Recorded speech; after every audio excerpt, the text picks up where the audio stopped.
Hello साथियों, नमस्कार। मैं निशान स्वागत करता हूं आपका आपके अपने प्लेटफॉर्म संभव एजुकेशन क्लासेस पर। साथियों, प्यारे भाइयों बहनों, यूपी ट्वेल्थ पीटी 2023 के लिए हम लोग प्रीवियस ईयर प्रश्नों पर चर्चा कर रहे हैं। और सबको पता है कि प्रीवियस ईयर प्रश्नों से करीब 30% क्वेश्चन रिपीट होते हैं किसी भी एग्जाम में। जैसे अगर आप यूपी ट्वेल्थ पीटी दे रहे हैं तो आपके 30% प्रश्न यहीं से रिपीट होने वाले हैं। बिल्कुल बात एकदम सत्य है। नहीं होगा तो आप मिला लीजिएगा, मैं आपको दिखा दूंगा सारी चीज़ें। ठीक है, तो क्लास कंटिन्यू करते हैं और लेते हैं अपना पहला प्रश्न। ठीक है, क्या है कि दिल्ली में अलाउद्दीन खिलजी के शासनकाल की अवधि क्या थी?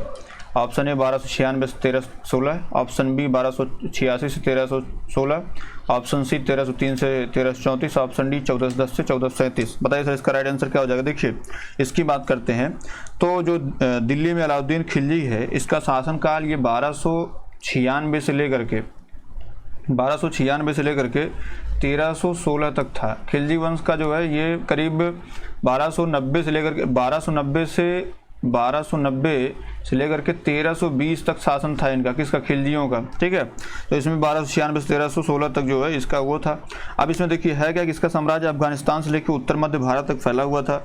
अलाउद्दीन खिलजी दिल्ली सल्तनत के खिलजी वंश का दूसरा शासक था। ठीक है, अलाउद्दीन खिलजी के जो प्रमुख विजय अभियान है, जैसे गुजरात विजय इसका जो फेमस है, कौन विजय? गुजरात विजय इसकी फेमस है। कब हुई थी? तो 1298 में पूछा हुआ प्रश्न है। ठीक है, उसके बाद जो है गुजरात विजय थी, फिर जैसलमेर विजय थी, जैसलमेर, इसके जस्ट बाद जैसलमेर विजय थी, इसके जस्ट बाद आपका रणथंभौर विजय थी। ये सारे के सारे पूछे गए क्वेश्चन है। कब है रणथंभौर है। उसके बाद फिर जो चित्तौड़, क्या है? चित्तौड़ है। ठीक है, ये सारे के सारे पूछे हैं। तो जैसलमेर जो है ये आपका 1299 में है। कब है? 1299 में है। और उसके बाद रणथंभौर में क्या है? 1301 में है। ठीक है, उसके बाद आपका चित्तौड़ है, ये 1303 में है।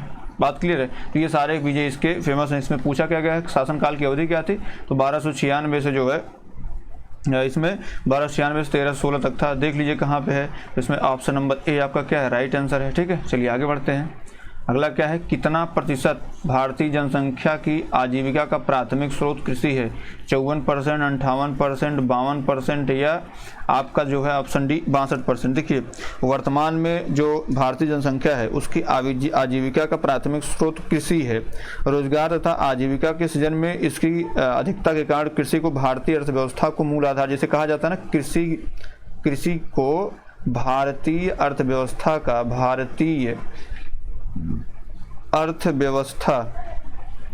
भारतीय अर्थव्यवस्था का आधार ये किस क्षेत्र में आती है? तो भैया ये आती है प्राथमिक क्षेत्र में। किस क्षेत्र में आती है?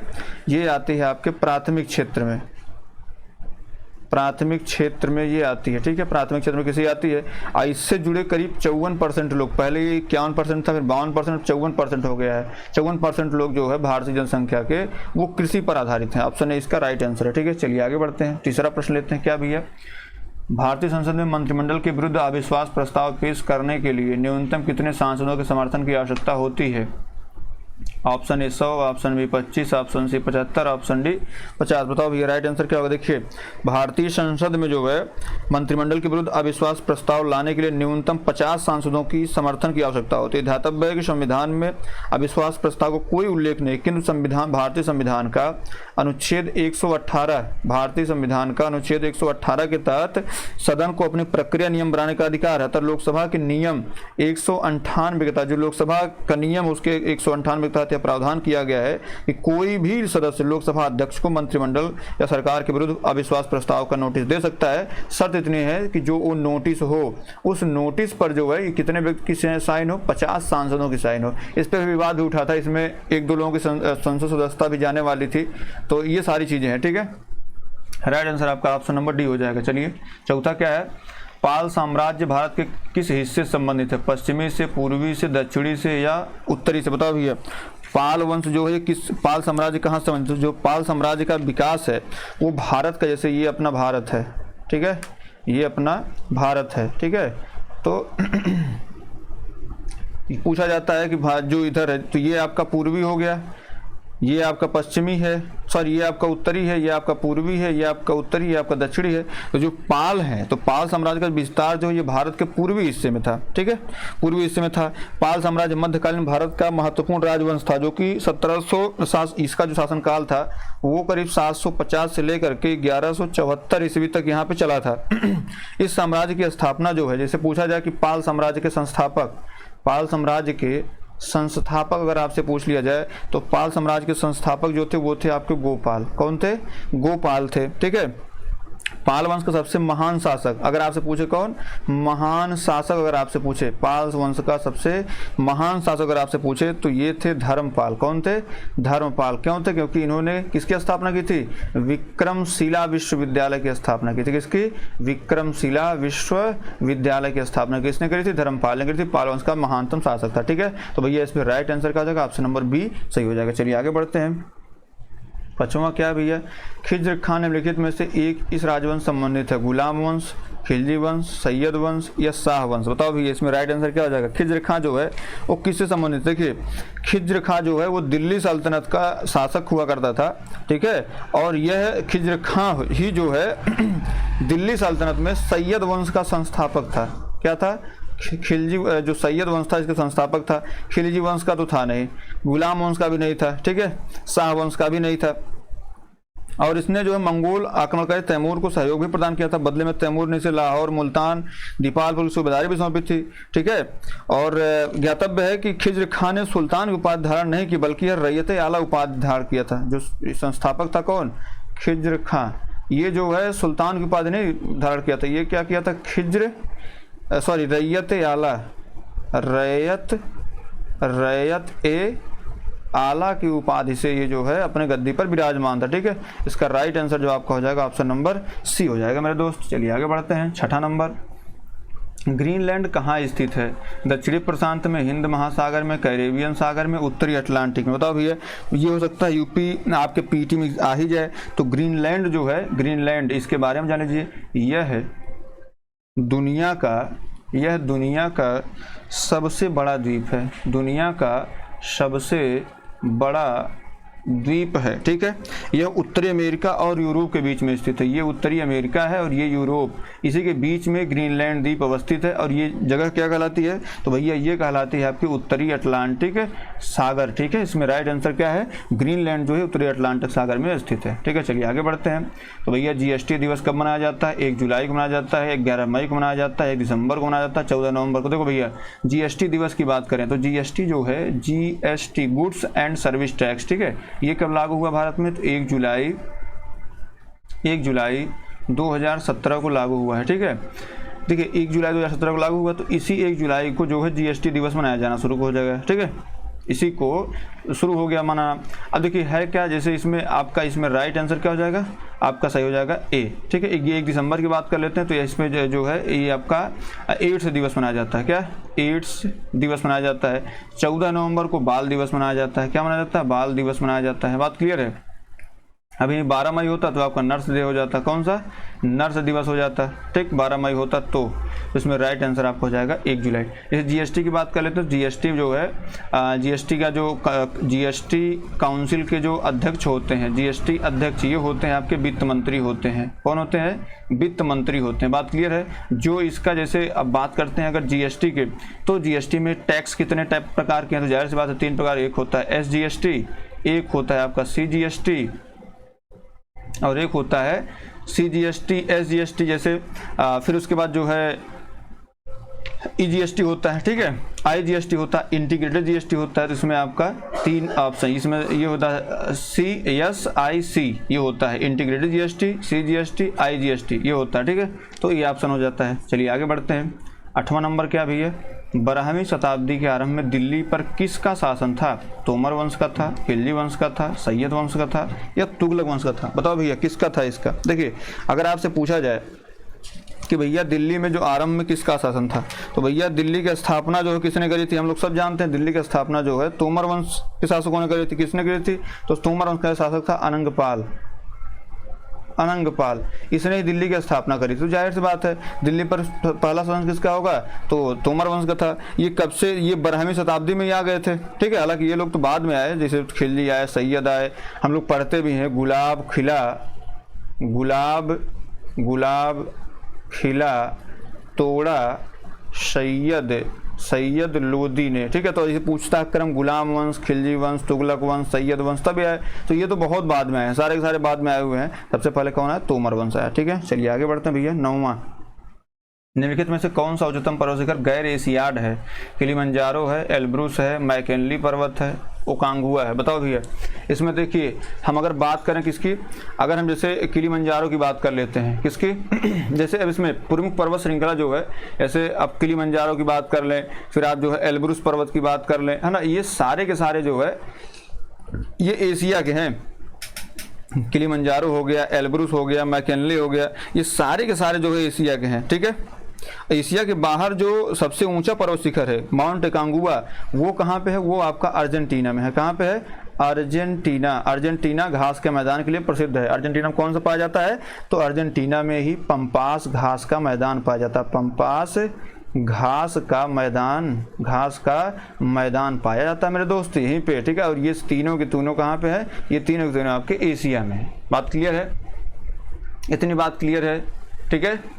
चलिए आगे बढ़ते हैं। 10वां नंबर क्या भैया, ग्लोबल फुटप्रिंट नेटवर्क की स्थापना इस वर्ष हुई थी। किस वर्ष हुई थी भैया, 1191 में, 1970 में, 2003 में, 2010 में। बताओ भैया कब हुई थी, तो भैया ग्लोबल फुटप्रिंट नेटवर्क की स्थापना जो है ये हुई थी सन 2003 में। ग्लोबल फुटप्रिंट मूल रूप से संयुक्त राज्य अमेरिका, बेल्जियम, स्विट्जरलैंड में स्थित एक स्वतंत्र थिंक टैंक है और इसका मुख्यालय जो है, इसका ग्लोबल नेटवर्क का मुख्यालय जो है वो ऑकलैंड में है। कहाँ पे है, ऑकलैंड में है। और ऑकलैंड कहाँ पे स्थित है, ये है कैलिफोर्निया में। कहाँ पे है, कैलिफोर्निया में स्थित है। बात क्लियर है, तो इसमें राइट आंसर आपका सी हो जाएगा। चलिए आगे बढ़ते हैं। 11 नंबर, निम्नलिखित में से कौन सा दुनिया का सबसे ज़्यादा ऊंचाई वाला झरना है। मोटुराजी है, मोगो है, टुगोला है या एंजल है। बताओ भैया कौन इसमें राइट आंसर हो जाएगा। देखिए अगर हम बात करते हैं दुनिया में सबसे ऊंचाई वाला झरना जो है वो एंजल जलप्रपात है, ठीक है। इसकी ऊंचाई जो है वो करीब 979 मीटर है। अगर फीट में बात करें 3217 फीट इसकी ऊंचाई है, ठीक है। बात कर लें जैसे ये है कहाँ पे एंजिल, ये आपका वेनेजुएला में है। कहाँ पे है, वेनेजुएला में है, ठीक है। उसके बाद बात करते हैं जैसे टुगेला की बात कर लेते हैं। टुगेला जलप्रपात जो है इसकी ऊंचाई 948 मीटर है और ये कहाँ पे है, ये साउथ अफ्रीका में स्थित है, ठीक है। उसके बाद बात कर लें मोगे, या इसको जो है मोगे फोसोन में बोलते हैं, इसकी ऊंचाई 773 मीटर है और ये कहाँ पे है मेरे दोस्त, ये नॉर्वे में है। मोटुराजी की बात कर लें तो मोटुराजी जो है आपका 726 मीटर ऊँचा है और ये कहाँ पे है, ये आपके जिम्बाब्वे में है। बात क्लियर भैया। तो अगर आपसे पूछे सबसे ज्यादा ऊंचाई वाला झरना कौन सा है, एंजल जलप्रपात है, वेंजुला नदी पर स्थित है। बात क्लियर है वेंजुला किनारे स्थित है, कैरो नदी पर स्थित है, ठीक है। चलिए बात करते हैं आगे। मोहम्मद गौरी किस वर्ष पृथ्वीराज तृतीय से पराजित हुआ था। 1471 में, 1191, 1391 में या 1061 में। बताओ भैया। देखिए बात करते हैं पृथ्वीराज चौहान और मोहम्मद गौरी की। पृथ्वीराज चौहान और मोहम्मद गौरी की बात करें तो भैया जो पहला इनके बीच जो पहला तराइन का पहला युद्ध हुआ था 1191 में, 1191 में ये जो है आपके 1191 में ये तराइन की पहली लड़ाई हुई थी जिसमें मुस्लिम शासक शहाबुद्दीन गौरी जो है गौरी हारा था, ठीक है। गौरी हारा था और चौहान जो है ये जीते थे। लेकिन उसके बाद जैसे जब दूसरा युद्ध हुआ, तराइन का दूसरा युद्ध होता है 1192 में, तो इस युद्ध में मोहम्मद गौरी से जो है चौहान जो है पराजित हो जाते हैं, दूसरे वाले में पराजित होते हैं और गौरी जीत जाता है। जब गौरी जीतता है तो यहीं से भारत में तुर्की राज्य की स्थापना होती है। तो प्रश्न पूछा गया है मोहम्मद गौरी किस वर्ष पृथ्वीराज तृतीय से पराजित हुआ था। तो ये पराजित हुआ था 1191 में। ऑप्शन नंबर बी सही है। यहीं अगर ये पूछता कि पृथ्वीराज तृतीय मोहम्मद गौरी से कब पराजित हुए थे तो 1192 में, ठीक है, इसमें तराइन का द्वितीय युद्ध में। चलिए आगे बढ़ते हैं। 13 नंबर क्या भैया, अंडमान और निकोबार तथा लक्षद्वीप समेत भारत की कुल तटीय रेखा की लंबाई लगभग कितनी है? 6500 मीटर है, 4200 मीटर है, 7500 मीटर है, 92,000 मीटर है। देखो भैया 9200 मीटर है। बात करते हैं अगर हम तट रेखा की बात करते हैं 6100 मीटर जो है हमारी तट रेखा की लंबाई है, लेकिन कुल तट रेखा की बात करते हैं, कुल तट रेखा तो ये करीब 7500 कुछ समथिंग है, तो 7500 ही माना जाता है। जिसमें राइट आंसर आपका हो जाएगा ऑप्शन नंबर सी, 7500 किलोमीटर इसकी है। ठीक है, अंडमान निकोबार द्वीप और लक्षद्वीप समेत जो है इसकी जो तटीय रेखाओं सहित भारत की जो तटीय रेखा लंबाई वो 7517 किलोमीटर मानी जाती है, लेकिन 7500 ही माना जाता है। भारतीय मुख्य भूमि की तटरेखा लंबाई जो है वो 6100 मीटर है। अगर मुख्य भूमि की बात करें तो भारतीय मुख्य भूमि की तटरेखा पश्चिम में अरब सागर, पूर्व में बंगाली खाड़ी, दक्षिण में हिंद महासागर से घिरा हुआ है। और भारत की सबसे लंबी तटरेखा जो है कांडला, जैसे ये जो भारत है, ये भारत है आपका, तो ये जो कांडला बंदरगाह गुजरात की सबसे लंबी तटरेखा यहाँ पे है। फिर उसके बाद मुंबई में है, ठीक है, महाराष्ट्र, नौसवा मंगलोर, उसके बाद चेन्नई, तूतीकोरिन, विशाखापट्टनम, पारादीप से कई बंदरगाह के साथ बिखरी हुई भारत सबसे लंबी तटरेखा जो गुजरात के साथ लगती है। बात क्लियर है? तो इसमें राइट आंसर आपका सी हो जाएगा। चलिए आगे बढ़ते हैं। 14 नंबर, भारत पर तैमूर ने किस वर्ष आक्रमण किया था? 1294 में, 1298 में, 1213 में या 1398 में? बताओ भैया। तुगलक वंश का अंतिम शासक जो नसीरुद्दीन मोहम्मद था, उसी के शासनकाल में मंगोलों ने उसके ऊपर आक्रमण किया था। ये था आपका 1398 में। 1398 में जो है मंगोल आक्रमणकारी तैमूर ने भारत पर आक्रमण किया था। ठीक है, तो इसमें बेसिकली तैमूर वंश ने 1398 में आक्रमण किया था। किस वंश के? तो उस वक्त जो है तुगलक वंश का शासक था कौन? नसीरुद्दीन शाह। कौन था? नसीरुद्दीन शाह जो है ये शासक था, और इसके ऊपर हमला हुआ, ये हार गया था। ठीक है, चलिए आगे बढ़ते हैं। 15 नंबर, क्या भैया? निम्न में से किसे हिंद महासागर के सबसे गहरे बिंदु के रूप में जाना जाता है? Mariana trench, Sunda trench, South Sandwich trench, इनमें से कोई नहीं। बताओ भैया क्या है इसमें? देखिए, हिंद महासागर सबसे गहरा बिंदु जो है वो है आपका डायमेंटिना ट्रेंच है। ठीक है, इसके पश्चात सुंडा गर्त आता है। तो विकल्प में देखिए, अगर देखा जाए तो आपका बी उत्तर सही है। ठीक है, इसमें बी उत्तर सही होगा, है ना, क्योंकि मेरियाना गर्त जो है, जिसे अगर इसमें बात करें मरीना, या इसको बोलते हैं मेरियाना गर्त, मेरियाना गर्त की बात करें तो मेरियाना गर्त ये हिंद महासागर नहीं, ये कहाँ पे? प्रशांत महासागर में है।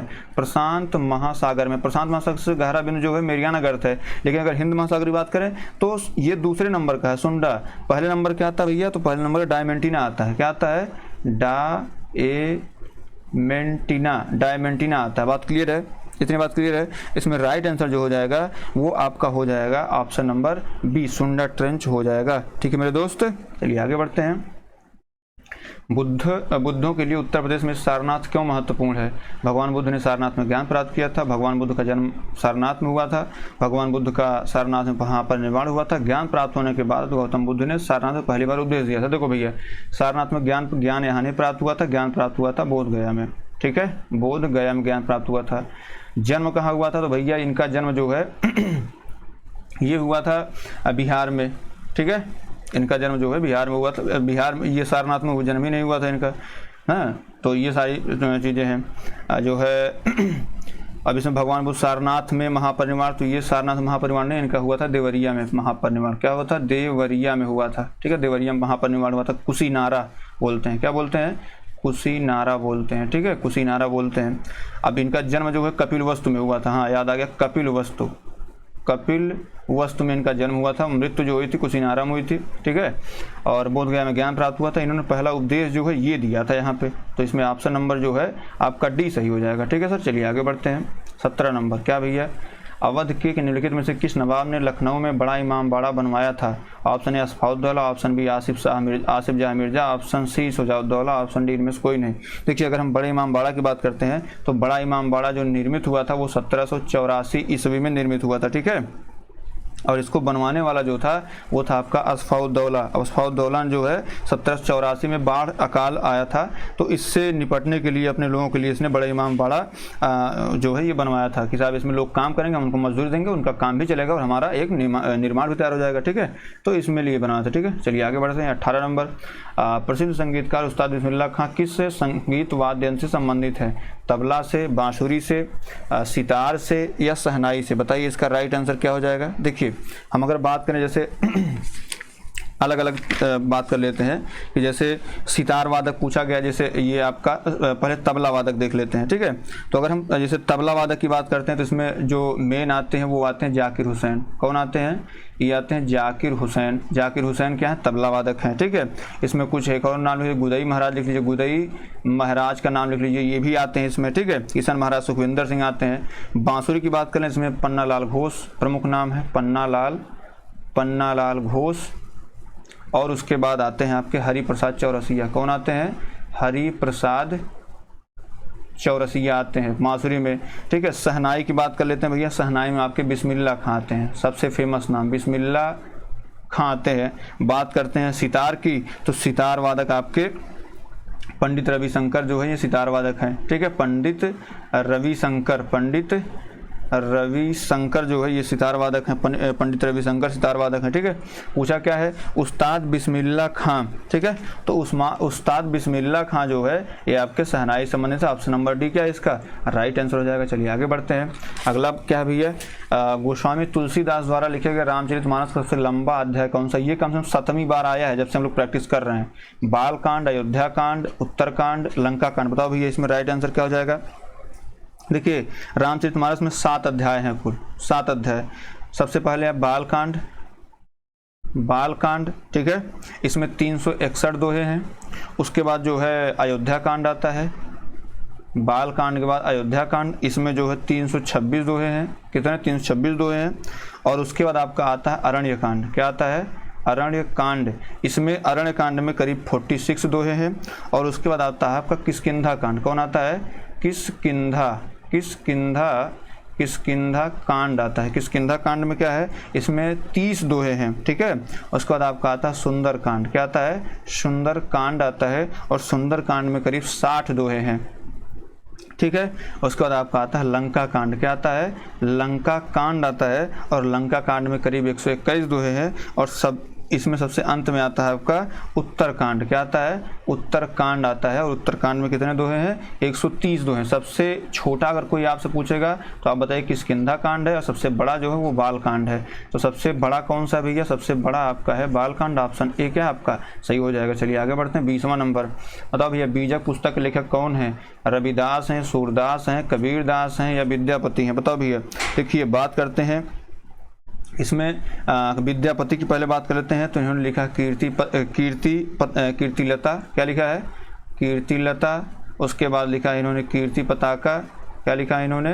कीर्ति पताका लिखा है, ठीक है। उसके बाद जो है जैसे और आगे भू परिक्रमा लिखा है इन्होंने। कबीर की बात कर लेते हैं तो कबीर की बहुत सारी रचनाएं हैं। जैसे सबसे महत्वपूर्ण जो आपके इसमें पूछा गया है बीजक ही है। सूरदास की बात कर लेते हैं तो भैया सूरदास जो है सूर सरावली, ठीक है। साहित्य लहरी, बहुत सारी चीज़ें हैं, ठीक है। तो ये सारी चीज़ें हैं। तो इसमें राइट आंसर जो हो जाएगा ऑप्शन नंबर सी आपका कबीर हो जाएगा। इसी के साथ अब क्लास आपकी क्लोज होती है, और इस उम्मीद के साथ कि आपको क्लास पसंद आई होगी। अगर पसंद आए तो दोस्तों प्लीज़ इसको लाइक कर लीजिए, शेयर कर लीजिए, सब्सक्राइब जरूर कर लीजिए। बहुत बहुत आपका धन्यवाद।